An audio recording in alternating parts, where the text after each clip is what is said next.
এই ভিডিঅ'টোত আমি শিকিম সহজতে কোনোবা দুটা সংখ্যা কোপ্ৰাইম হয় নে নহয় আমি তাক কেনেকৈ উলিয়াম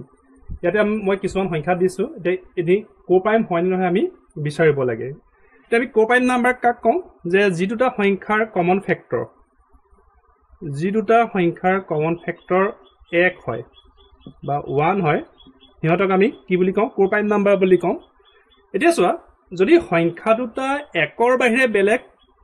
সংখ্যাৰে ডিভাইড কৰিব পাৰি বা একৰ বাহিৰে বেলেগ সংখ্যাৰে যদি ডিভিজিবল হয় এতিয়া আমি এই সংখ্যাটো লওঁ 48 আৰু 52 এতিয়া এই সংখ্যাটো যদি একৰ বাহিৰে বেলেগে ডিভাইড কৰিব পাৰি তেতিয়াহলে ই কোপ্ৰাইম নাম্বাৰ নহয় তাৰ মানে কোপ্ৰাইম নাম্বাৰ হ'বলৈ কি হ'ব লাগিব সংখ্যাটো কেৱল একেৰেহে ডিভাইড কৰিব পাৰিব লাগিব একৰ বাহিৰে যদি বেলেগ সংখ্যাৰে ডিভাইড কৰিব পাৰো তেতিয়াহলে ই কোপ্ৰাইম নাম্বাৰ নহব আমি যদি এই 48 52 চাওঁ তেতিয়াহলে ইয়াক 2 ৰে ডিভাইড কৰিব পাৰিম আমি 2 2 4 2 4 8 ঠিক হেদৰে 2 2 4 2 6 12 তাৰ মানে কি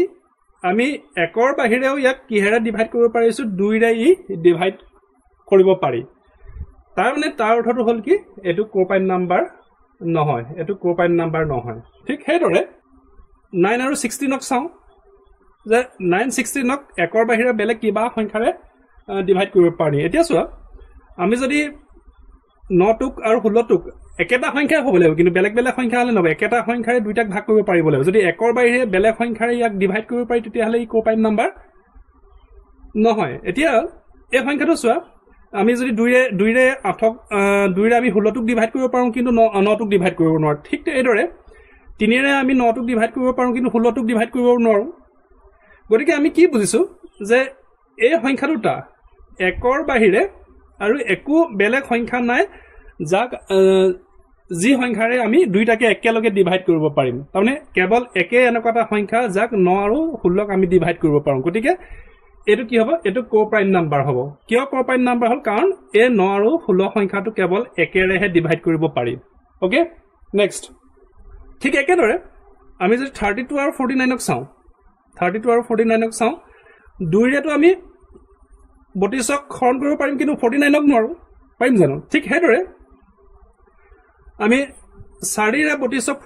হৰণ কৰিব পাৰিম 4 গুণ 32 কিন্তু 49ক না যায় ঠিক একেদৰে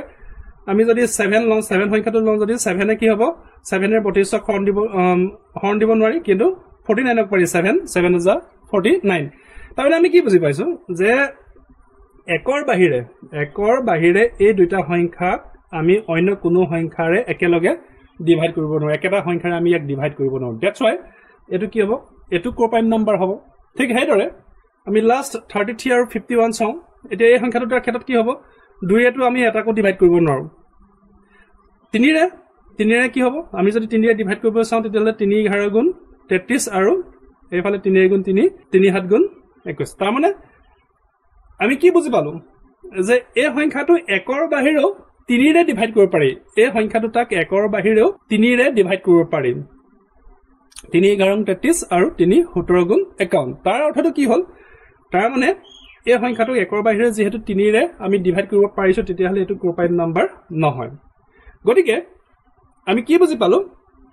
যে যিবিলাক সংখ্যা কেৱল একেৰেহে ডিভাইড কৰিব পাৰিম বা একেৰে ভাগ